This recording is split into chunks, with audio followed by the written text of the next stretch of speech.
None of this will help improve a single Filipino life. As far as I'm concerned, it's a storm in a teacup.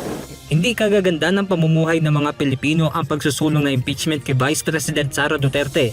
Ayon mismo kay Pangulong Ferdinand Marcos Jr. Kaya para sa Pangulo, hindi na ito dapat pagkaksayan ng panahon sa gitna ng mga usap-usapan na posibleng pagpapatalsik sa pangalawang Pangulo. Kinumpirma ni PBBM na galing sa kanya ang kumalat na mensahe na hindi niya suportado ang planong impeachment complaint laban kay BP Sara. Nakasad din sa mensahe na ipinatitigil niya ang impeachment complaint laban dito. Well, it was actually private communication, but nalik na, yes. Because that's really my opinion. This is not important.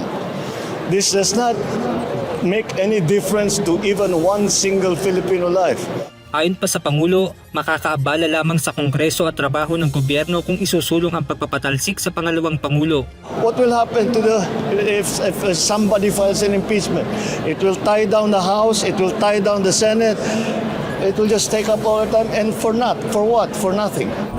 Sa harap ng tumitinding iringan ng mga Duterte at Marcos, tila hindi pa naman tuluyang isinasara ng Pangulo ang pinto upang magkaayos sila ng kanyang running mate noong 2022 elections.